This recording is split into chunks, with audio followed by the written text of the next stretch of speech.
ಅಗರಿಬೊಮ್ಮನಹಳ್ಳಿ ರಸ್ತೆ ಬದಿ ವ್ಯಾಪಾರಿಗಳ ದಿನಾಚರಣೆ ರಾಜ್ಯಕ್ಕೆ ಮಾದರಿಯಾಗಲಿ. ಶಾಸಕ ನೇಮಿರಾಜ್ ನಾಯಕ್ ಸುಮಾರು 2 ವರ್ಷದಿಂದ ತಮ್ಮ ಸ್ವಂತ ಹಣದಿಂದ ಸ್ವಯಂ ಪ್ರೇರಿತವಾಗಿ ತಮ್ಮ ಅಂಗಡಿಗಳನ್ನು ಬಂದ್ ಮಾಡುವ ಮುಖಾಂತರ ಈ ಬಡ ಕುಟುಂಬಗಳು ಅದ್ಧೂರಿಯಾಗಿ ಆಚರಣೆಯನ್ನು ಆಚರಿಸಲಿದ್ದಾರೆ. ಇವರಿಗೆ ಸರ್ಕಾರದಿಂದ ವೇತನ ಕೋಟಾದಲ್ಲಿ ನಿಮಗೆ ಸೇರಬೇಕಾಗಿದ್ದ ಹಣವನ್ನು ನಮ್ಮಿಂದ ಎಷ್ಟು ಸಾಧ್ಯವಾಗುತ್ತೋ ಅಷ್ಟು ಸರ್ಕಾರದ ಗಮನಕ್ಕೆ ತಂದು ನಮ್ಮ ಸೇವೆಗಾಗಿ ನಾನು ಕರ್ತವ್ಯವನ್ನು ಮಾಡುತ್ತೇನೆ ಎಂದರು. ದಿವ್ಯ ಸಾನ್ನಿಧ್ಯವನ್ನು ಪರಮ ಪೂಜ್ಯ ಸದ್ಗುರು ಹಾಲಸಿದ್ದೇಶ್ವರ ಸ್ವಾಮಿಗಳು ಬಡ ಕುಟುಂಬಗಳಿಗೆ ರಸ್ತೆ ಬದಿ ವ್ಯಾಪಾರ ಆಶ್ರಯ ಜಿಲ್ಲಾಧ್ಯಕ್ಷ ನವೀನ್ ಕುಮಾರ್ ಇವರಿಂದ ಸುಂಕ ವಸೂಲಾತಿಯನ್ನು ತಡೆಗಟ್ಟಿ ಹಾಗೂ ಸರ್ಕಾರದ ಸವಲತ್ತುಗಳನ್ನು ನಿವೇಶನಗಳನ್ನು ತಮ್ಮ ಈ ಬಡ ಕುಟುಂಬಗಳಿಗೆ ಕಲ್ಪಿಸಬೇಕು ಎಂದು ಶಾಸಕರಿಗೆ ಪುರಸಭೆ ಮುಖ್ಯಾಧಿಕಾರಿ ಮನವಿ ಮಾಡಿಕೊಂಡರು. Bureau report M Manjunath, Bharat ವೈಭವ ನ್ಯೂಸ್, ವಿಜಯನಗರ. ಇದಿಲ್ಲ, ಆ ಕಾರಣಕ್ಕಾಗಿಯೇ ನೀವು ಖಾತ್ರಿಪಡಿಸ್ಕೋಬೇಕು. ಮೊದಲು ಗುರುತಿನ ಚೀಟಿಯನ್ನು ನೀವೆಲ್ಲ ಹೊಂದಬೇಕಾಗ್ತದೆ. ಯಾವುದೇ ರೀತಿಯಾಗಿರ್ತಕ್ಕಂಥವ್ರು ತೊಂದರೆ ಕೊಡುವ ಹಾಗಿಲ್ಲ. ಕೊಟ್ಟರೆ ನಿಮಗೆ ಸರಿಯಾದ ತಿಳುವಳಿಕೆಯನ್ನು ಕೊಡಬೇಕು, ಸರಿಯಾದ ತರಬೇತಿಯನ್ನು ಕೊಡಬೇಕು. ಹೀಗಾಗಿ ಆಮೇಲೆ ಇನ್ನೊಂದು ಸಮಸ್ಯೆ ಅಂದರೆ ಹವಾಮಾನ ಅಪಾಯ, ಗುಡುಗು ಸಿಟ್ಲು ಮಳೆ ಏನಾರ ಬಂತಂದರೆ ನೀವೆಲ್ಲ ಮಾರಾಟ ಮಾಡ್ತಕ್ಕಂಥ ವಸ್ತುಗಳು ಹಾಳಾಗ್ತವೆ.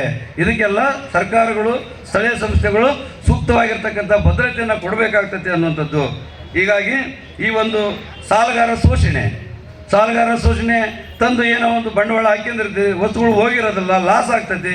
ಕೆಲವೊಂದು ಕೆಟ್ಟು ಹೋಗುವಂಥ ವಸ್ತುಗಳನ್ನು ನೀವು ಮಾರಾಟ ಮಾಡಲಾರ್ದೇ ಒಂದು ಇವುಗಳನ್ನ ಅನ್ಯಾಯ ಅನುಭವಿಸ್ತೀರಿ. ಅಂಥವುಗಳಿದ್ದಾಗ ಏನಾದರೂ ನಡೆದ್ರೆ ನೀವೆಲ್ಲ ಕೂಡಿ ಒಕ್ಕರ್ಲಿಂದ ಧ್ವನಿಯಿಂದ ಇದ್ದಾಗ ಎಂತನಾದರೂ ಕೂಡ ಅವರು ಎದುರ್ತಾರೆ. ಆ ಕಾರಣಕ್ಕಾಗಿಯೇ ಈ ಒಂದು ಸಂಘಟನೆ ಮತ್ತು ಸಹಕಾರ ಸಂಘಗಳ ಮೂಲಕವಾಗಿ ನೀವೆಲ್ಲ ನಿಮ್ಮದೇ ಆಗಿರ್ತಕ್ಕಂಥ ಬದುಕಿನ ಅಸ್ತಿತ್ವವನ್ನು ಕಾಪಾಡಿಕಬೇಕಾಗಿದೆ. ಬಾಬಾ ಸಾಹೇಬ್ ಅಂಬೇಡ್ಕರ್ ಅವರು ನಮ್ಮ ಸಂವಿಧಾನದಲ್ಲಿ ಏನು ಹೇಳ್ತಾರೆ ಗೊತ್ತಾ? ಸ್ವಾತಂತ್ರ್ಯದ ಹಕ್ಕಿನಲ್ಲಿ ಪ್ರತಿಯೊಬ್ಬ ವ್ಯಕ್ತಿಯು ತನ್ನದೇ ಆದ ಉದ್ಯೋಗವನ್ನು, ವ್ಯವಹಾರವನ್ನು, ವೃತ್ತಿಯನ್ನು ಹೊಂದತಕ್ಕಂಥ ಸ್ವಾತಂತ್ರ್ಯವನ್ನು ಹೊಂದಿದ್ದಾನೆ. ಆ ಒಂದು ಹುದ್ದೆಯನ್ನು, ಯಾವುದೇ ಹುದ್ದೆ ಆಗಿರ್ಬೋದು, ಅದು ಆ ಹುದ್ದೆಯನ್ನು ಸರಿಯಾದ ರೀತಿಯಿಂದ ಪ್ರಾಮಾಣಿಕವಾಗಿ ಮಾಡಿ ನೀವು ಜೀವನದಲ್ಲಿ ಭವಿಷ್ಯವನ್ನು ಕಟ್ಟಿಗೆಬೇಕಾದಂಥ ಅನಿವಾರ್ಯತೆ ಇದೆ. ಆ ಕಾರಣಕ್ಕಾಗಿಯೇ ನಾನು ಇಷ್ಟೆಲ್ಲ ಮಾತಾಡಬೇಕಾಯಿತು. ನನ್ನ ಬಗ್ಗೆ ಭಾಳ ಜನರಿಗೆ ಕೆಲವರಿಗೆ ಗೊತ್ತಿರಲಿಕ್ಕಿಲ್ಲ. 2 ವರ್ಷಗಳಿಂದ ನಾನು ಹಂಪಿ ಪ್ರೋತ್ಸಾಹ ಪತ್ರಿಕೆ, ವಾರ ಪತ್ರಿಕೆ ನಡೆಸ್ತಾ ಇದ್ದೆ. ಈಗ ಮೊನ್ನೆ 2 ತಿಂಗಳಿಂದ ದಿ ಹಂಪಿ ವರ್ಲ್ಡ್ ಅಂತಕ್ಕಂಥ ಪತ್ರಿಕೆಯ ಸಂಪಾದಕನ ಕೆಲಸ ಮಾಡ್ತಾ ಇದ್ದೀನಿ. ದಯಮಾಡಿ ನಿಮ್ಮೆಲ್ಲ ವ್ಯಾಪಾರಿಗಳ ಏನಾದರೂ ಕುಂದುಕೊರತೆಗಳಿದ್ರೆ, ಸಮಸ್ಯೆಗಳಿದ್ರೆ ಸುದ್ದಿ ಮಾಡಲಿಕ್ಕಾಗಿ ನಮಗೆ ಬೆಂಬಲ ಕೊಡಿ. ನಾನು ಯಾವತ್ತೂ ಕೂಡ ನಿಮ್ಮ ಸೇವೆಗಾಗಿ ಸದಾ ಸಿದ್ಧ ಅನ್ನುವಂಥ ಮಾತನ್ನು ಹೇಳೋದ್ರ ಮೂಲಕವಾಗಿ ಸುಮಾರು 1 ವಾರದಿಂದ ನೀವು ಒಂದು ಪೂರ್ವ ತಯಾರಿ ಮಾಡಿಕೊಂಡು ನಮ್ಮ ಈ ವೇದಿಕೆಯಲ್ಲಿ ಈಗಾಗಲೇ ಪೂಜ್ಯರಿಗೆ ನಮಸ್ಕರಿಸುತ್ತಾ ಹಾಗೂ ನಮ್ಮ ಕ್ಷೇತ್ರದ ಜನಪ್ರಿಯ ಶಾಸಕರು ನೇಮಿರಾಜ್ ಸರ್ ಅವ್ರಿಗೂ ಹಾಗೂ ವೇದಿಕೆಯಲ್ಲಿರ್ತಕ್ಕಂಥ ಈಗ ಸಮಾಜದ ಅಭಾವದಿಂದ ಎಲ್ಲರೂ ಅನ್ಯತಾ ಭಾವಿಸಿದೆ. ಎಲ್ಲರಿಗೂ ಈ ಒಂದು ಕಾರ್ಯಕ್ರಮಕ್ಕೆ ಆಗಮಿಸೋದಕ್ಕೆ ಸ್ವಾಗತವನ್ನು ಸ್ಥಳೀಯ ಆಡಳಿತದಿಂದ, ಪುರಸಭೆಯಿಂದ ಕೊಡ್ತಕ್ಕಂಥ ಏನು ಅವರಿಗೆ ಸೌಲಭ್ಯಗಳದಾವಲ್ಲ, ಈಗಾಗಲೇ ಕೆಲವೊಂದಿಷ್ಟು ಹೇಳಿದರು. ಅದರಲ್ಲಿ ನಾವು ಕೇಂದ್ರ ಸರ್ಕಾರದ ಯೋಜನೆ ಒಂದು ಅಂಗವಾಗಿ ಅವರಿಗೆ ಹೆಲ್ತ್ ಇನ್ಶೂರೆನ್ಸ್ ಇರ್ಬೋದು, ಅವರು 5,000ದಿಂದ ಹಿಡಿದು 1 ಲಕ್ಷದವರೆಗೂ ಅವರಿಗೆ ಬ್ಯಾಂಕ್ ಸಾಲದ ಮುಖಾಂತರ ಅವರಿಗೆ ವ್ಯಾಪಾರ ವಹಿವಾಟು ಮಾಡಲಿಕ್ಕೆ ಅವಕಾಶನ ಕೊಟ್ಟಿದ್ದೀವಿ. ಅವರೆಲ್ಲ ತಗೊಂಡಿದ್ದಾರೆ. ಸಾಕಷ್ಟು ಜನ ಇನ್ನೂ ತಗೊಂಡು ಹೆಚ್ಚಿನ ರೀತಿಯಲ್ಲಿ ಅವರು ಇನ್ನೂ ಮುಂದೆ ಬೆಳೀಲಿ ಅಂಥೇಳಿ ನಾನೆಲ್ಲ ಆಶಿಸ್ತೀನಿ. ಅದೇ ರೀತಿ ನಮ್ಮ ಕಚೇರಿಯಿಂದ ಆಗಲಿ, ಪುರಸಭೆಯಿಂದಾಗಲಿ ಅಥವಾ ಸರ್ಕಾರದಿಂದ ಸೌಲಭ್ಯಗಳಾಗಲಿ ಅವ್ರಿಗೆ ಈಗಾಗಲೇ ಬಾಕಿ ಇರೋದಂದರೆ ಒಂದು ವೆಂಡಿಂಗ್ ಝೋನ್ಗೆ ಜಾಗದ ಒಂದು ಅವಶ್ಯಕತೆ ಇದೆ. ನಮಗೆ ಜಾಗ ಒಂದಿತ್ತಂದರೆ ಅವ್ರಿಗೆ ಒಂದೇ ಸೂರಿನಡಿ ಎಲ್ಲ ಥರದ ತರಕಾರಿಗಳಿರ್ಬೋದು, ಹಣ್ಣು ಹಂಪಲುಗಳಿರ್ಬೋದು, ಇತರೆ ಅವ್ರಿಗೆ ದಿನನಿತ್ಯ ಬಳಕೆಯ ವಸ್ತುಗಳನ್ನು ಮಾರಾಟ ಮಾಡಲು ಸಹಿತ ಅವಕಾಶವನ್ನು ನಾವು ಕಲ್ಪಿಸಿಕೊಡೋಕ್ಕೆ ನಾವು ಸಿದ್ಧರಿದ್ದೇವೆ. ಈಗಾಗಲೇ ಹಲವಾರು ಬಾರಿ ನಾವು ಶಾಸಕರಲ್ಲಿ ಸಹಿತ ಈ ಜಾಗದ ಕುರಿತು ಮತ್ತು ತಹಸೀಲ್ದಾರ್ ಕಚೇರಿಗೂ ಸಹಿತ ನಾವು ಮನವಿಯನ್ನು ಮಾಡಿಕೊಂಡಿದ್ದೀವಿ. ಒಂದು ಒಳ್ಳೆಯ ರೀತಿಯಲ್ಲಿ ಜಾಗ ಸಿಕ್ಕರೆ ಅವ್ರಿಗೆ ಅತಿ ತುರ್ತಾಗಿ ನಾವು ವೆಂಡಿಂಗ್ ಝೋನನ್ನು ಮಾಡಿ ವ್ಯಾಪಾರ ವಹಿವಾಟು ಮಾಡ್ಕೊಳ್ಳೋಕ್ಕೆ ಅವಕಾಶ ಮಾಡಿಕೊಡ್ತೀವಿ ಅಂತೇಳಿ ಈ ಸಂದರ್ಭದಲ್ಲಿ ಹೇಳ್ತಾ ನನಗೆ 2 ಮಾತುಗಳನ್ನು. ರಸ್ತೆ ಬದಿ ವ್ಯಾಪಾರಿಗಳ ದಿನಾಚರಣೆಯ ಒಂದು ಕಾರ್ಯಕ್ರಮದಲ್ಲಿ ಆಗಮಿಸಿದಂತಹ ಈ ಅಗರಿಬೊಮ್ಮನಹಳ್ಳಿಯ ಸಮಸ್ತ ಬೀದಿ ಬದಿ ವ್ಯಾಪಾರಿಗಳಿಗೆ, ಈ ಜಿಲ್ಲೆಯ, ಈ ರಾಜ್ಯದ, ಈ ರಾಷ್ಟ್ರದ ಎಲ್ಲ ಸಮಸ್ತ ಬೀದಿ ಬದಿ ವ್ಯಾಪಾರಿಗಳಿಗೆ ಇವತ್ತಿನ ದಿನಾಚರಣೆಯ ಶುಭಾಶಯಗಳನ್ನು ನಾನು ಕೋರ್ತಾ ಇದ್ದೀನಿ. ಮತ್ತು ನನ್ನ ಮಾತಿನ ಪ್ರಾರಂಭದಲ್ಲಿ ಇವತ್ತಿನ ಈ ಕಾರ್ಯಕ್ರಮವನ್ನು ಆಯೋಜನೆ ಮಾಡಿದಂಥ ಎಲ್ಲ ಜಿಲ್ಲಾ ಏನು ಮಹಾಮಂಡಳ ವತಿಯಿಂದ ಅಥವಾ ತಾಲೂಕು ಮಹಾಮಂಡಳ ವತಿಯಿಂದ ಏನು ಇವತ್ತು ಆಯೋಜನೆ ಮಾಡಿದ್ದಾರೆ, ಅಚ್ಚುಕಟ್ಟಾಗಿ ಅತ್ಯಂತ ವಿಜೃಂಭಣೆಯಿಂದ ಅಲ್ಲಿಂದ ಇಲ್ಲಿಗೆ ಮೆರವಣಿಗೆ ಮಾಡುವ ಮುಖಾಂತರ ಆ ಕಾರ್ಯಕ್ರಮದಲ್ಲಿ ಎಲ್ಲರೂ ಬಂದು ಇವತ್ತು ವೇದಿಕೆಯಲ್ಲಿ ಇವತ್ತು ಕಾರ್ಯಕ್ರಮವನ್ನು ಮಾಡ್ತಾ ಇದ್ದಾರೆ ಅಂದ್ರೆ ನಿಜವಾಗ್ಲೂ ಅವ್ರಿಗೆ ನಾನು ವೈಯಕ್ತಿಕವಾಗಿ ಮತ್ತು ನನ್ನ ಇಲಾಖೆ ಅನ್ಕೊಂಡಿದ್ದೆ ಅಂತ ನೀವು ಕೇಳ್ಬೋದು. ಏನ್ ಸರ್ ನಿಮ್ಗೇನು ಗೊತ್ತಾಯ್ತು ಅಷ್ಟು ಎಕ್ಯುರೇಟ್ ಆಗಿ ಅಂದ್ರೆ ಅಷ್ಟು ದೃಢವಾಗಿ ನೀವು ಹೇಗೆ ಹೇಳ್ತೀರಂತ. ನಮ್ಮಲ್ಲಿ ರಾಜ್ಯದ 30 ಜಿಲ್ಲೆಗಳಿಂದ ಇರ್ತಕ್ಕಂಥ ನಾವು ಅಧಿಕಾರಿಗಳು ಏನು ಇದ್ದೀವಿ ಆ ವಾಟ್ಸಪ್ ಗ್ರೂಪಲ್ಲಿ ಇರ್ತೇವೆ. ನಮ್ಮ ಥರ ಬೇರೆ ಜಿಲ್ಲೆಯವರು ಮಾಡಿದ್ರೆ ಅದು ವಾಟ್ಸಪ್ಪಲ್ಲಿ ಬಂದ್ಬಿಡುತ್ತೆ,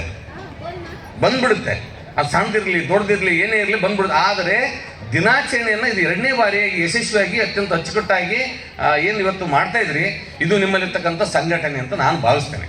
ಒಳ್ಳೆಯ ಸಂಘಟನೆ ಸರ್. ಅಂದರೆ ನನ್ನ ಮಾತಿನ ಉದ್ದೇಶ ಏನಾಗಿದೆ ಅಂದರೆ 2019ರಲ್ಲಿ 2014ರಲ್ಲಿ ಕೇಂದ್ರ ಸರ್ಕಾರ ಒಂದು ಅಧಿನಿಯಮ ಮಾಡ್ತದೆ ಸರ್, ಬೀದಿ ಬದಿ ವ್ಯಾಪಾರಿಗಳ ಸಂರಕ್ಷಣೆ ಜೀವನೋಪಾಯಕ್ಕಾಗಿ ಒಂದು ಅಧಿನಿಯಮ, ಒಂದು ಆಕ್ಟೇ ಮಾಡ್ತದೆ. ಅದಾದ ನಂತರ 2019ರಲ್ಲಿ ನಮ್ಮ ರಾಜ್ಯ ಸರ್ಕಾರ ಕೌಶಲಾಭಿವೃದ್ಧಿ ಜೀವನೋಪಾಯ ಉದ್ಯಮಶೀಲತೆ ಇಲಾಖೆಯನ್ನು ಹೊಸದಾಗಿ ಸೃಜನೆ ಆಗ್ತದೆ. 2017ರಲ್ಲಿ ಸೃಜನೆ ಆಗ್ತದೆ, ಇಲಾಖೆನೇ ಸೃಷ್ಟಿ ಆಗ್ತದೆ. ಹೊಸದಾಗಿ ಇಲಾಖೆ ಸೃಷ್ಟಿ ಆಗಿದ್ದೆ 2017ರಲ್ಲಿ. 2019ರಲ್ಲಿ ಈ ಒಂದು ಕಾಯ್ದೆಗೆ ಅಮೆಂಡ್ಮೆಂಟ್ಗಳನ್ನು ಮಾಡಿ ಈ ಕಾಯ್ದೆಯ ಮುಖಾಂತರ ಜನರಿಗೆ ಅನುಕೂಲ ಆಗಬೇಕು ಅನ್ನೋದು ಒಂದು ದೃಷ್ಟಿನ ಇಟ್ಕೊಂಡು 2019ರಲ್ಲಿ ಕಾಯ್ದೆ ಆಗ್ತದೆ. ಕಾಯ್ದೆ ಆದಮೇಲೆ ಏನಾಗ್ತದೆ, ಭಾಳ ಅತ್ಯಂತ ಅದ್ಭುತವಾದಂಥ ಒಂದು ಕಾನ್ಸೆಪ್ಟ್ ಪರಿಕಲ್ಪನೆಯನ್ನು ಸರ್ಕಾರ ಹೊಂದಿದೆ, ಕೇಂದ್ರ ಮತ್ತು ರಾಜ್ಯ ಸರ್ಕಾರ. ಏನಾಗಿದೆ 2019ರಲ್ಲಿ ನಾನು ಇನ್ನು ಹೇಳಲೇಬೇಕು, TVC ಕಮಿಟಿ ಫಾರ್ಮೇಷನ್ ಆಗ್ತದೆ, ಈ ಪಟ್ಟಣ ಮಾರಾಟ ಸಮಿತಿಯ ಒಂದು ರಚನೆ ಆಗ್ತದೆ. ನೋಡಿ, ಅಂದರೆ ಸರ್ಕಾರ ನಿಮ್ಮ ಬಗ್ಗೆ ಇರ್ತಕ್ಕಂಥ ಕಾಳಜಿ ಅಥವಾ ನೀವು ಅಭಿವೃದ್ಧಿ ಆಗಲಿ ಅನ್ನುವಂಥ ಒಂದು ಅಭಿಪ್ರಾಯ ಮತ್ತು ಸಂಘಟನೆಗಳು ಕೂಡ ಇದಕ್ಕೆ ಸಾಥ್ ಕೊಟ್ಟು ಸಂಘಟನೆಗಳಿಂದ ನಿಮ್ಮ ಜಿಲ್ಲಾ ಏನು ಮಂಡಳಿ ಇವತ್ತೇನು ನೀವು ತಾಲೂಕು ಮಂಡಳಿ ಅಧೀನದಲ್ಲಿ ನೀವು ಇದ್ದೀರಿ, ನಿಮ್ಮ ಸಂಘಟನೆಗಳು ಕೂಡ ಕೈ ಜೋಡಿಸಿ ಆ ಒಂದು ಕಮಿಟಿಗಳನ್ನು ಫಾರ್ಮೇಷನ್ ಆಗೋದ್ರಲ್ಲಿ ಅತ್ಯಂತ ಪ್ರಮುಖ ಪಾತ್ರವನ್ನು ವಹಿಸ್ತವೆ. ಇದು ಉದ್ದೇಶ ಇಷ್ಟೇ ಏನಂತಂದರೆ, ಈಗ ಹೊರಗಡೆ ಲೇವಾದೇವಿಗಾರರು ಅಂತ ನಾವು ಕರಿತೀವಿ, ನಮ್ಮ ಭಾಷೆಯಲ್ಲಿ ನಾವು ಲೇವಾದೇವಿಗಾರರು ಅಂತ ಕರಿತೇವೆ. ಏನಂದರೆ ನೀವೆಲ್ಲ ಅನುಭವಿಸಿದ್ರಿ, ನನಗಿಂತ ಜಾಸ್ತಿ ನಿಮಗೆ ಗೊತ್ತು. ಈಗ ನಮಗೆ 10,000 ರೂಪಾಯಿ ಬೇಕು ವ್ಯಾಪಾರಕ್ಕೆ, ಏನಾದರೂ ಒಂದು ಹಣ್ಣು ತರಕಾರಿ ಬೇರೆ ಬೇರೆ ಏನಾದರೂ ವ್ಯಾಪಾರ ಮಾಡೋಕ್ಕೆ ನಮ್ಗೆ 10,000 ಬೇಕಂದ್ರೆ ಸಾಲ ಕೊಡ್ತಕ್ಕಂಥ ವ್ಯಕ್ತಿ ಏನು ಮಾಡ್ತಾನೆ, ಮೊದಲೇ ನೋಡಿ ಎಂಥ ಟ್ಯಾಲೆಂಟ್ ಅವ್ರ ಹತ್ರ ಅಂತಂದ್ರೆ 10,000 ಕೊಡ್ಬೇಕಾದ್ರೆ 1,500-2,000 ರೂಪಾಯಿ ಮೊದಲೇ ಮುಗ್ಕೊಂಡ್ಬಿಡ್ತಾನೆ. ನೋಡಿ, ಅಪ್ರೆಂಟ್ ಸಬ್ಸಿಡಿ ಅಂತ ನಾವು ಇಂಗ್ಲೀಷಲ್ಲಿ ಕರಿತೀವಲ್ಲ, ಅವ್ನು ಅಪ್ರೆಂಟ್ ಇಂಟ್ರೆಸ್ಟ್ನ ಮೊದಲೇ ಕಟ್ ಮಾಡ್ಕೊಂಡ್ಬಿಡ್ತಾನೆ. ಕಟ್ ಮಾಡ್ಕೊಂಡು ಏನು ಮಾಡ್ತಾನೆ ಅಂದ್ರೆ 20 ದಿವಸ ಕಂತು ಕಟ್ಟಮನಿ ಅಂತ ಹೇಳ್ತಾನೆ. 20 ದಿವಸ ದಿನ ನೀವು ಬಿಗಿನ್ ಕಟ್ತಾ ಇರಬೇಕು. ನೋಡಿ, ಅವ್ನಿಗೆ ಎಂಥ ಬಡ್ಡಿ ಆಗುತ್ತೆ ಅಂದ್ರೆ ನಾನು ಸುಮ್ಮನೆ ಕೂತ್ಕೊಂಡು ಇಲ್ಲಿ ಕ್ಯಾಲ್ಕುಲೇಷನ್ ಮಾಡಿದೆ. 10,000 ರೂಪಾಯಿಗೆ 1,500 ರೂಪಾಯಿ ನಾವು ಮೊದಲೇ ಮುಂಗಡವಾಗಿ ಕಟ್ ಮಾಡ್ಕೊಂಡು ಕೊಟ್ರೆ 10ರಿಂದ 12 ರೂಪಾಯಿ ಬಡ್ಡಿ ಆಗ್ತದೆ. ಮಾರ್ಚ್ 21ನೇ ತಾರೀಕಿಗೆ ಇದನ್ನ ಪ್ರಾರಂಭ ಮಾಡ್ತಾರೆ. ಉದ್ದೇಶ ಏನಾಗಿತ್ತು, ಮೊದಲು 10,000 ಕೊಡೋಣ, ಅದನ್ನ ವಾಪಸ್ ಕಟ್ಟಿದ ಮೇಲೆ 20,000 ಕೊಡೋಣ, ಅದನ್ನ ವಾಪಸ್ ಕಟ್ಟಿದ ಮೇಲೆ 50,000 ಕೊಡೋಣ. ಅಂದ್ರೆ ಹಂತ ಹಂತವಾಗಿ ಕ್ರಮೇಣವಾಗಿ ಜನರಿಗೆ ಏನ್ ಮಾಡಿತ್ತಂದ್ರೆ, ನೋಡಿ ಎಷ್ಟು ಒಳ್ಳೆ ಕಾನ್ಸೆಪ್ಟ್ ಅಂದ್ರೆ, ಲೇವಾದೇವಿಗಾರರಿಂದ ಸ್ವಲ್ಪ ದೂರ ತಳ್ಳಿ ನಿಮ್ಮನ್ನ ಬ್ಯಾಂಕಿನ ಅಡಿಗೆ ಕರ್ಕೊಂಬಂತು. ಬ್ಯಾಂಕಿನ ಜೊತೆ ನೀವು ಸಂಪರ್ಕವನ್ನು ಸಾಧಿಸ್ಲಿ, ಬ್ಯಾಂಕಿನ ಜೊತೆ ಒಡನಾಟ ಇರಲಿ, ಸರಿಯಾದ ರೀತಿಯಲ್ಲಿ ತಗೊಳ್ಳೋದು ಕೊಡೋದನ್ನ ಮಾಡಲಿ. ಇದರಿಂದ ನಿಮ್ಮ ಸಿಬಿಲ್ ಸ್ಕೋರ್ ಗೊತ್ತಲ್ಲ ನಿಮಗೆಲ್ಲ. ತಾಲೂಕಲ್ಲಿ ತೆರವುಗೊಳಿಸೋ ಬದಲು ಅವರಿಗೆ ಬೀದಿ ಬದಿ ವ್ಯಾಪಾರಿಗಳನ್ನ ತೆರವುಗೊಳಿಸೋ ಬದಲಿಗೆ ಅವರಿಗೆ 100 ಬಂಡಿಗಳನ್ನ ಕೊಟ್ಟು ಅವರ ಬದುಕನ್ನು ಹಸನಾಗಿ ಮಾಡ್ತೀರಂತ JDS ಪಕ್ಷದ ಶಾಸಕರು ಹಾಗೂ ಕೇಂದ್ರ ಸರ್ಕಾರದ HD ಕುಮಾರಸ್ವಾಮಿ ಅವರ ಇಷ್ಟಪಡ್ತಿದ್ದೀನಿ ನಾನು. ಇವತ್ತು 2014 ಕಾಯ್ದೆ ಬೀದಿ ಬದಿ ವ್ಯಾಪಾರಿಗಳ ದಿನಾಚರಣೆಯ ಮತ್ತೊಮ್ಮೆ ಶುಭಾಶಯಗಳು. ವೇದಿಕೆ ಮುಂಭಾಗದಲ್ಲಿರುವಂಥ ಎಲ್ಲ ಬೀದಿ ಬದಿ ವ್ಯಾಪಾರಿಗಳೇ, ದಯವಿಟ್ಟು ನಾನು ಹೇಳುವಂಥ 1-2 ಮಾತುಗಳನ್ನು ದಯವಿಟ್ಟು ಗಮನದಲ್ಲಿಟ್ಕೊಳ್ಳಿ. ವೇದಿಕೆ ಮೇಲೆ ಇರುವಂತಹ ಗಣ್ಯಾತಿ ಗಣ್ಯರಿಗೆ ನಿಮ್ಮ ಹಕ್ಕುಗಳನ್ನ ಯಾವ ರೀತಿ ಕೇಳಬೇಕೆಂಬುದನ್ನು ನಾನು ಈಗ 2 ಮಾತಿನಲ್ಲಿ ನಾನು ಮಾತನ್ನು ಮುಗಿಸಿ ಹೇಳಕ್ಕೆ ಇಷ್ಟಪಡ್ತೀನಿ. ಹಾಗೂ ವೇದಿಕೆ ಮುಂಭಾಗದಲ್ಲಿರುವಂಥ ಮಾಧ್ಯಮ ಮಿತ್ರರಿಗೆ ನನ್ನ ಒಂದು ಕಳಕಳಿಯ ಮನವಿ, ಬಂಧುಗಳೇ, ನಿತ್ಯ ನಿರಂತರವಾಗಿ ಶೋಷಣೆಗೊಳಗಾಗ್ತಿರುವಂಥ ಯಾವುದಾದ್ರೂ ಒಂದು ಸಮುದಾಯ ಐತಂದರೆ ಅದು ಬೀದಿ ಬದಿ ವ್ಯಾಪಾರಿಗಳ ಸಮುದಾಯ. ಒಂದಾನೊಂದು ರೀತಿಯಿಂದ ನಾವು ನಿತ್ಯ ನಿರಂತರವಾಗಿ ಶೋಷಣೆಗೆ ಒಳಪಡ್ತಾನೆ ಇದ್ದೀವಿ. ಬೀದಿ ಬದಿ ವ್ಯಾಪಾರಿಗಳಿಗೆ 2014 ಕಾಯ್ದೆ ರಚನೆ ಆಗ್ತಿದೆ. 2014 ಕಾಯ್ದೆ ರಚನೆ ಆದರೂ ಕೂಡ ಆ ಕಾಯ್ದೆ ಬಗ್ಗೆ ಕಾನೂನಿನ ಅರಿವು ಮತ್ತು ನಿಯಮಾವಳಿಗಳ ಬಗ್ಗೆ ಈವರೆಗೂ ನಮಗೆ ಯಾರಿಗೂ ಒಂದು ವಿಷಯನೂ ಕೂಡ ನಮಗೆ ತಿಳಿಸಿರೋದಿಲ್ಲ. ಸ್ಥಳೀಯ ಅಧಿಕಾರಿಗಳಾಗಿರ್ಬೋದು ಸಂಬಂಧಪಟ್ಟಂಥ ಯಾವುದೇ ಇಲಾಖೆ ಅಧಿಕಾರಿಗಳಾಗಿರ್ಬೋದು, ನಮಗೆ ಅವರು ಹೇಳೋದೊಂದೇ, ಕೇವಲ ಸಾಲ ಕೊಡ್ತಾರ, ನಿಮಗೆ ಸಾಲ ಕೊಡ್ತಾರ, ನಿಮಗೆ ಸಾಲ ಕೊಡ್ತಾರ, ನಿಮ್ಮನ್ನ ಸಾಲದ ಸುಳ್ಯಾಗ ಸಹಾಯ ಬದಲ ನಿಮ್ಮನ್ನ ಸಾಲದಾಗ ನಿಮಗೆ ಸಾಲ ಕೊಡ್ತಾರ, ನೀವು ಒಂದು ಉದ್ಧಾರ ಆಗ್ರಿ ಅಂತ. ಆದರೆ ನಿಮಗೆ ನಿಮ್ಮ ಕಾನೂನಿನ ಅರಿವು ಬಗ್ಗೆ ಇವತ್ತಿಗೂ ಯಾರು ಹೇಳಂಗಿಲ್ಲ. ಸ್ಥಳೀಯವಾಗಿ ಇಲ್ಲಿರೋಂಥ ಶಾಸಕರಲ್ಲಿ ನಾನು ಮನವಿ ಮಾಡ್ತಾ ಇದ್ದೀನಿ, ಸರ್, ಬೀದಿ ಬದಿ ವ್ಯಾಪಾರಿಗಳಿಗೆ ಇವತ್ತು ಇಡೀ ಕರ್ನಾಟಕ ರಾಜ್ಯದಂತ ನೀವು ಮಾದರಿ ಶಾಸಕರಾಗಿ ಇದೀರಂತ ನಾನು ಹೇಳಕ್ಕೆ ಇಷ್ಟಪಡ್ತಾ ಇದ್ದೀನಿ. ಅಕ್ಕಪಕ್ಕ ಜಿಲ್ಲೆಗಳಲ್ಲಿ ಎಲ್ಲ ಬೀದಿ ಬದಿ ವ್ಯಾಪಾರಿಗಳನ್ನ ತೆರವುಗೊಳಿಸ್ತಿದ್ದಾರೆ. ಎಲ್ಲ ಬೀದಿ ಬದಿ ವ್ಯಾಪಾರಿಗಳನ್ನ ತೆರವುಗೊಳಿಸಿದ ಸಂದರ್ಭದಲ್ಲಿ ಇವತ್ತು ನಮ್ಮ ಶಾಸಕರು, ವಿಜಯನಗರ ಜಿಲ್ಲೆ ಅಗ್ರಿಬೊಮ್ಮಳೆ ತಾಲೂಕಿನ ಜನಪ್ರಿಯ ಶಾಸಕರು ಬೀದಿ ಬದಿ ವ್ಯಾಪಾರಿಗಳಿಗೆ 100 ವಿದ್ಯುತ್ ಚಾಲಿತ ಬಂಡಿಗಳನ್ನು ಕೊಟ್ಟು ನಿಮ್ಮ ಬದುಕನ್ನು ಹಸನಾಗಿ ಮಾಡ್ತಿದ್ದಾರೆ. ಅವ್ರಿಗೆ ನಾವು ಎಷ್ಟು ಹೃದಯಪೂರ್ವಕ ಧನ್ಯವಾದ ಹೇಳಿದ್ರು ಕೂಡ ಕಡಿಮೆ. ಶಾಸಕರೇ, ದಯವಿಟ್ಟು ಈ ಬಾರಿ ಆದರೂ ನಮಗೆ ಜಕಾತಿನ ಅದನ್ನ ಕಡಿತಗೊಳಿಸಿ TVC ಕಮಿಟಿಯಿಂದನೇ ಒಂದು ಬಂಡಿಗೆ ಇಂತಿಷ್ಟು ಹಣ ಅಂತೇಳಿ ಸ್ಥಳೀಯ ಸಂಸ್ಥೆಗೆ ಅದು ಬರುವಂತ ಒಂದು ಕಾಯ್ದೆ ಇದೆ. ಅದೇ ರೀತಿ ಅದನ್ನ ಮಾಡ್ಬೇಕಂತೇಳಿ ನಾನು ನಿಮ್ಮಲ್ಲಿ ಮನವಿ ಮಾಡ್ತಾ ಇದ್ದೇನೆ. TVC ಕಮಿಟಿಯಿಂದನೇ ನೀವು ಒಂದು ಬಂಡಿಗೆ ಇಂತಿಷ್ಟು ಕೊಡ್ಬೇಕಂತೈತೆ.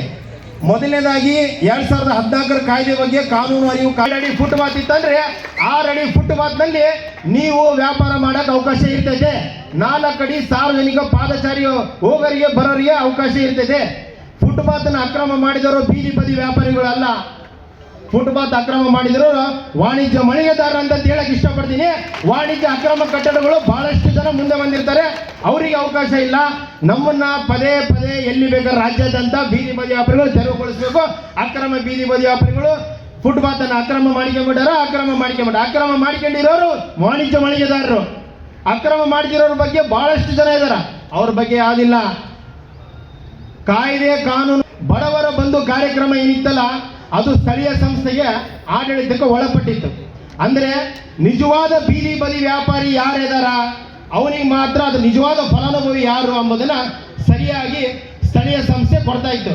ಇವತ್ತು PM ಸ್ವಾನಿಧಿ ಯೋಜನೆ ಅಂದ್ರೆ ಕೇಂದ್ರ ಸರ್ಕಾರದಿಂದ ಬಂದಂತ ಯೋಜನೆ ಜಿಲ್ಲಾ ಕೌಶಲ್ಯ ಅಭಿವೃದ್ಧಿ ಇಲಾಖೆದವರಿಗೆ ಅದನ್ನು ವಹಿಸಿರ್ತಾರೆ. ಇಲಾಖೆಗೂ ಹಾಗೂ ಸ್ಥಳೀಯ ಶಾಸಕರಿಗೂ ಹಾಗೂ ಸ್ಥಳೀಯ ಸಂಸ್ಥೆ ಅಧಿಕಾರಿಗಳಿಗೂ ಇಲ್ಲಿರುವಂಥ ಮಾಧ್ಯಮ ಮಿತ್ರರಿಗೂ ನಾನು ಮನವಿ ಮಾಡ್ತಿದ್ದೀನಿ, ಸರ್, ನಿಜವಾದ ಬೀದಿ ಬದಿ ವ್ಯಾಪಾರಿಗೆ ಸ್ವಾನಿಧಿ ಯೋಜನೆ ಕೊಡ್ತಿದ್ದಾರೆ. ನಾವು ಅವರಿಗೆ ಕೊಡಕ್ಕೆ ನಾವು ಬೇಡ ಅಂತ ಹೇಳಂಗಿಲ್ಲ, ಕಾರ್ಯಕ್ರಮಗಳು ಮಾಡಂಗಿಲ್ಲ. ಸ್ವಾನಿಧಿ ಯೋಜನೆ ಬಗ್ಗೆ ಮಾತ್ರ ಕಾರ್ಯಕ್ರಮಗಳು ಮಾಡ್ತಿದ್ದೀರಿ ಸರ್. ತಾವು TVC ಕಮಿಟಿ ಬಗ್ಗೆ ನೀವು ಒಂದು ವಿಜಯನಗರ ಜಿಲ್ಲೆಯಲ್ಲಿ ನೀವು ಕಾರ್ಯಾಗಾರ ಮಾಡಿದಿರಿ. ಆ TVC ಕಮಿಟಿಯಲ್ಲಿ ಇರುವಂತ ಎಷ್ಟು ಜನ ಸದಸ್ಯರು ಬಂದ್ರಿ ಸರ್? ನೀವು ಬಂಗಾರದಂಗೆ ಹೇಳ್ತೀರಿ ಎಲ್ಲರಿಗೂ.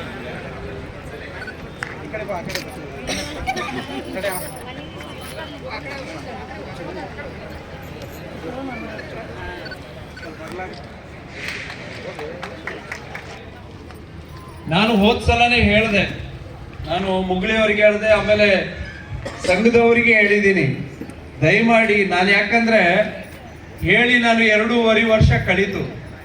ನೀವು ಬೇಗ ಅದನ್ನ ಏನು ವಿದ್ಯುತ್ ಚಾಲಿತ ಬಂಡಿಗಳನ್ನು ಕೊಡುವಂಥದ್ದು ಏನದಲ್ಲ, ಸ್ವಲ್ಪ ಕಾಸ್ಟ್ಲಿ ಆದರೂ ಪರವಾಗಿಲ್ಲ, ಒಳ್ಳೆ ಗುಣಮಟ್ಟದ್ದು ಇರಬೇಕನ್ನುವಂಥದ್ದನ್ನೇ ಹೇಳಿದ್ದೀನಿ. ಈಗ ನನ್ನ ವಿವೇಚನ ಕೋಟದಲ್ಲಿ ಅದನ್ನು ನಾನು ಮಾಡ್ಕೊಳ್ಳಿಕ್ಕೆ ರೆಡಿ ಇದ್ದೀನಿ. ಆದಷ್ಟು ಬೇಗ ಅದನ್ನು ನೋಡಿಕೊಂಡು ನೀವು ಬರಬೇಕನ್ನುವಂಥದ್ದು. ಯಾಕಂದ್ರೆ ಹೋದ ಸಲನೇ ಹೇಳಿದ್ದೆ, ನಾನು ತುಂಬ ವಿಳಂಬ ಆಯ್ತಿದ್ದು. ಯಾಕಂದ್ರೆ ಹೇಳಿದ ತಕ್ಷಣ ಅದು ಆಗಿರ್ಬೇಕು ಕೆಲಸ, ಇಲ್ಲಾಂದ್ರೆ ಏನಾಗತ್ತೆ, ಈ ಎಲ್ಲ ರಾಜಕಾರಣಿಗೂ ನನಗೂ ವ್ಯತ್ಯಾಸನೇ ಇರೋದಿಲ್ಲ. ಹಂಗಾಗತ್ತೆ, ಏನಾಗತ್ತೆ, ರಾಜಕಾರಣಿಗಳು ಇವರು ವೇದಿಕೆ ಬಂದಾಗ ಭಾಷಣ ಮಾಡ್ತಾರೆ ಹೋಗ್ತಾರೆ ಅನ್ನೋದಕ್ಕೆ ಆಗತ್ತೆ. ಬಟ್ ಆ ಲಿಸ್ಟ್ನವ್ ನಾನಲ್ಲ. ಅದಕ್ಕೋಸ್ಕರ ನಾನು ಮುಗಳಿ ಅವ್ರನ್ನು ಕೂಡ ನಾನೀಗ ಈ ಜಗಾತಿ ಬಗ್ಗೆ ಹೇಳಿದ್ರಿ, ನಿಜವಾಗ್ಲೂ ಕೂಡ ಬೀದಿ ವ್ಯಾಪಾರಿಗಳಿಗೆ ಅನ್ಯಾಯ ಆಗತ್ತೆ, ಸತ್ಯ ಇದು. ಇನ್ನು ಕೆಲವೇ ದಿನಗಳಲ್ಲಿ, ಕೆಲವೇ ತಿಂಗಳಲ್ಲಿ ಅದನ್ನು ಕ್ಲೋಸ್ ಮಾಡೋ ಕೆಲಸವನ್ನು ಮಾಡ್ತೀವಿ. ನೀವು ಯಾರು ಕೂಡ ಬೀದಿ ವ್ಯಾಪಾರಿಗಳು ಅದನ್ನ ನೀವು ಏನು ಜಕಾತಿಯನ್ನು ಕೊಡುವಂಥದ್ದು ನಿಲ್ಲಿಸುವಂಥ ಕಾರ್ಯವನ್ನು ಖಂಡಿತ ಮಾಡ್ತೇವೆ, ಎರಡನೇ ಮಾತಿಲ್ಲ. ನಾನು ಚೀಫ್ ಆಫೀಸರ್ ಅವರಿಗೂ ಕೂಡ ಅದನ್ನು ಸ್ಟ್ರಿಕ್ಟ್ಲಿ ಡೈರೆಕ್ಷನ್ಸ್ ಕೊಡ್ತಾ ಇದ್ದೀನಿ, ಎರಡನೇ ಮಾತಿಲ್ಲ. ಜೊತೆಗೆ ಇನ್ನೊಂದು ಏನು ಮಾಡ್ಕೊಂಡಿದ್ದೀವಿ ಅಂತ ಹೇಳಿದರೆ, ಮತ್ತೆ ನನ್ನ ವಿವೇಚನಾ ಕೋಡದಲ್ಲಿ ಅದು 2019 ಅಧಿನಿಯಮದಲ್ಲಿ ಅದನ್ನ ಚೀಫ್ ಆಫೀಸರ್ ಅಧ್ಯಕ್ಷತೆಯಲ್ಲಿ ಒಂದು ಸಮಿತಿ ರಚನೆ ಆಗತ್ತೆ. ಅದರಲ್ಲಿ ಉಳುಕಿದವ್ರು ನೀವೆಲ್ಲ ಇರ್ತೀರಿ. 25 ಜನ ಅವ್ರನ್ನ ಸೇರ್ತಾರೆ. ಮೋದಿಜಿಯವರು ಈ ಬೀದಿ ವ್ಯಾಪಾರಿಗಳನ್ನ ಕೇಂದ್ರ ಸರ್ಕಾರದ ಅಡಿಯಲ್ಲಿ ಸಾಕಷ್ಟು ಯೋಜನೆಗಳನ್ನ ಯಾವ ಸಿವಿಲು ಕೂಡ ಬೇಡ, ಯಾವುದೇ ಸಿರಿಟಿ ಇಲ್ಲದೆ ಅವರಿಗೆ ಸಾಲ ಕೊಡಬೇಕನ್ನುವಂಥದ್ದನ್ನ ಬಹಳ ಕಟ್ಟುನಿಟ್ಟಿನ ಆದೇಶ ಇರುವಂಥದ್ದು. ಕೆಲವು ಬ್ಯಾಂಕ್ನವರು ಅದನ್ನ ಪಾಲಿಸ್ತಾ ಇಲ್ಲ, ನನಗೆ ಗೊತ್ತಾಗಿದೆ. ಅದು ಹಂಗೆಲ್ಲ ಇಲ್ಲ.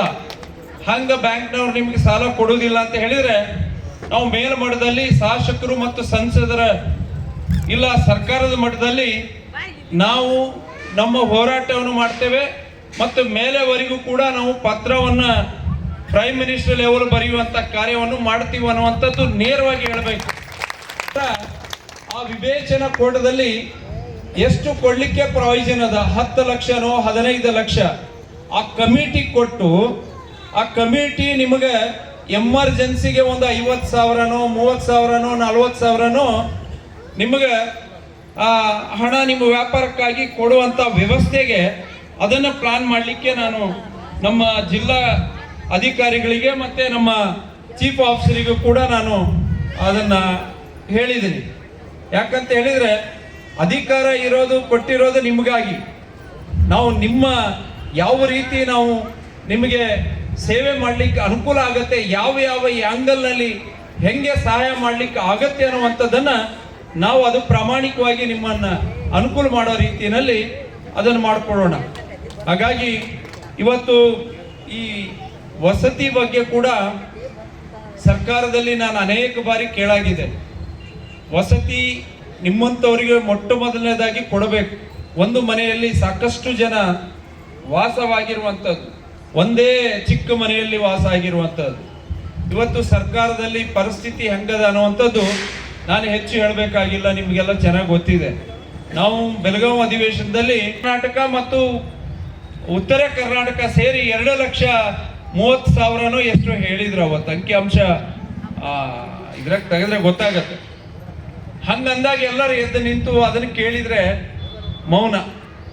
ಈ ಪರಿಸ್ಥಿತಿಯಲ್ಲಿ ನಾವು ಹಂಗದ ಏನೋ ಇವತ್ತು ಕೇಂದ್ರದಿಂದ ಬೀದಿ ವ್ಯಾಪಾರಿಗಳಿಗೆ ಸಾಕಷ್ಟು ಸೌಲಭ್ಯಗಳ ಅನುಕೂಲತೆ ಮಾಡಿರೋದಕ್ಕೆ ಇಷ್ಟೆಲ್ಲ ನೋಡ್ಲಿಕ್ಕೆ ಸಾಧ್ಯ ಇದೆ ಅನ್ನುವಂಥ ಮಾತನ್ನು ಕೂಡ ನಾನು ಹೇಳ್ಬಯಸ್ತೇನೆ. ಮುಂದಿನ ದಿನಗಳಲ್ಲಿ ಮನೆಗಳ ವಿಚಾರಗಳು ಬಂದಾಗ ಸಾಕಷ್ಟು ಅನುಕೂಲತೆ ಮಾಡುವಂಥ ವ್ಯವಸ್ಥೆಗೆ ಮುಂದೆ ಭಗವಂತ ಅದನ್ನ ಆ ರೀತಿ ಜನರ ಬಗ್ಗೆ ಕಳಕಳಿ ಇರುವಂತ ಸರ್ಕಾರ ಈ ರಾಜ್ಯದೊಳಗೆ ಬರಬೇಕನ್ನುವಂಥದ್ದನ್ನು ಕೂಡ ನಾನು ದೇವರಲ್ಲಿ ಪ್ರಾರ್ಥನೆಯನ್ನು ಮಾಡ್ತೇನೆ. ಇವತ್ತು ರಾಜ್ಯದೊಳಗೆ ಈ ತರ ಇರುವಂತ ಸಮಾಜಗಳಿಗೆ ಉದ್ಧಾರ ಮಾಡುವಂತ ಯೋಜನೆಗಳು ಬರಬೇಕು. ಶಾಶ್ವತವಾಗಿ ಅವ್ರ ಮನಸ್ಸಿನಲ್ಲಿ ಇರುವಂತ ಯೋಜನೆಗಳು ಬರಬೇಕು. ಆ ತರ ಯೋಜನೆಗಳನ್ನ ಜಾರಿ ಮಾಡಿದಾಗ ಜನತೆಗೆ ಅನುಕೂಲತೆ ಆಗತ್ತೆ. ಸುಮಾರು ಸಾವಿರಾರು ನಮ್ಮ ರಾಜ್ಯದೊಳಗ ಯಾವುದೇ ತರಹದ ಹಣದ ಕೊರತೆ ಇಲ್ಲ. ಯಾವ ರೀತಿ ನಿರ್ವಹಣೆಯನ್ನು ಮಾಡ್ಬೇಕನ್ನುವಂತ ಮಾಡೋರ್ನ, ರಾಬರಿ ಮಾಡೋರ್ನ ಬಿಡ್ತಾರೆ. ನಿಜವಾದ ದುಡ್ಕೊಂಡು ತಿನ್ನೋರಿಗೆ ಅದನ್ನ ಪ್ರೋತ್ಸಾಹಿಸ್ಬೇಕು. ಅದು ಮನುಷ್ಯತ್ವ ಇರುವಂಥವ್ರು. ಮನುಷ್ಯತ್ವ ಇಲ್ಲದಂಥವ್ರು ಅದರ ಬಗ್ಗೆ ಕಷ್ಟ ಸುಖ ಗೊತ್ತಿಲ್ಲದಂತ ಅರಿವಿಲ್ಲದಂಥವ್ರು ಆ ಮಾತುಗಳನ್ನು ಮಾತಾಡ್ತಾರೆ.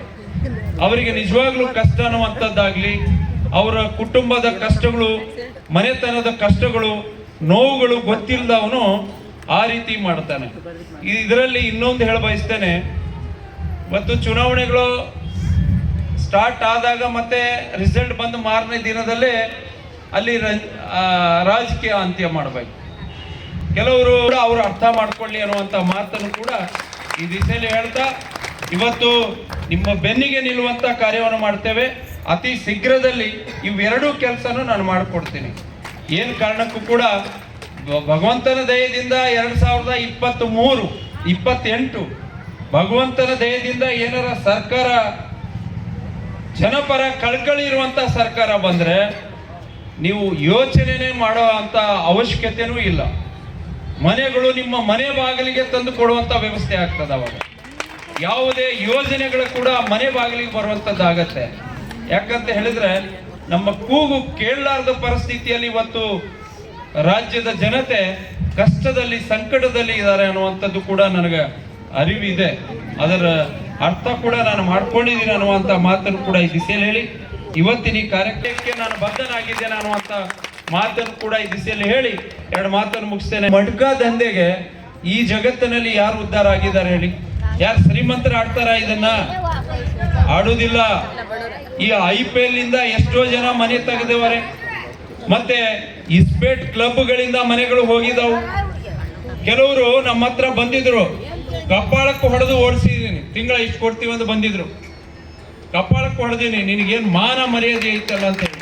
ಯಾಕಂತ ಹೇಳಿದ್ರೆ ನಾವು ರೈತರು ಕಷ್ಟದಾಗ ಬಂದಿರೋಂಥವ್ರು, ಯಾರು ಶ್ರೀಮಂತರು ಓಸಿ ಇಸ್ಪೆಟ್ಟು ಯಾರು ಆಡಲ್ಲ. ಅದು ಬಡವರ ಮನೆಯನ್ನು ತೆಗೆಯುವಂಥದ್ದು. ದಿನ ವ್ಯಾಪಾರ ಮಾಡ್ತಾರೆ, ನಿಮಗೆ ಹಂಗೆ ಬರತ್ತೆ ಹಿಂಗೆ ಬರತ್ತೆ ಅಂತ ಹೇಳಿ ಇವತ್ತು ಬಡವರ ಮನೆ ತೆಗೆಯುವಂಥ ಕಾರ್ಯವನ್ನು ಮಾಡುತ್ತೆ. ಅದು ನಿಲ್ಲಬೇಕು. ಎಲ್ಲ ಈಗ ವಾಣಿಜ್ಯ ಮಳಿಗೆಗಳು ಕಟ್ಕೊಂಡ್ರಲ್ಲ, ಹಂಗೆಲ್ಲ ಕಟ್ಕೊಂಡು ಆರಾಮಾಗಿರ್ತಾ ಇದ್ರಿ.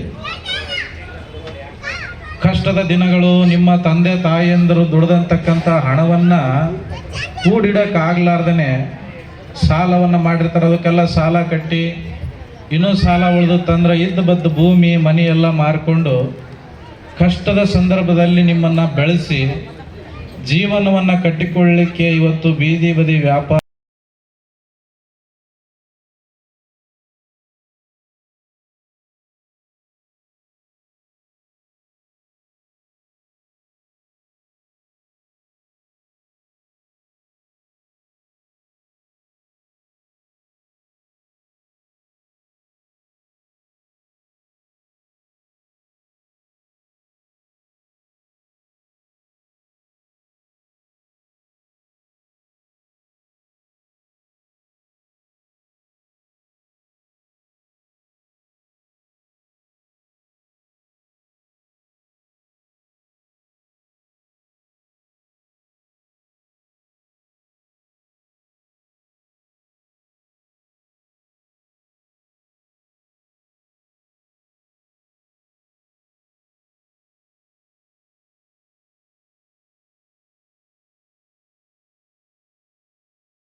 Thanks for watching. Read, discuss and debate with editor Dr. Yan Prashant Rao. Wanted reporters in print, digital and visual media for Bharat Vaibhav Daily Newspaper, BV News 5 Channel and BV Fast Web News from all the talukas of Karnataka, Goa and Maharashtra. If interested, send your resume to 9019229369.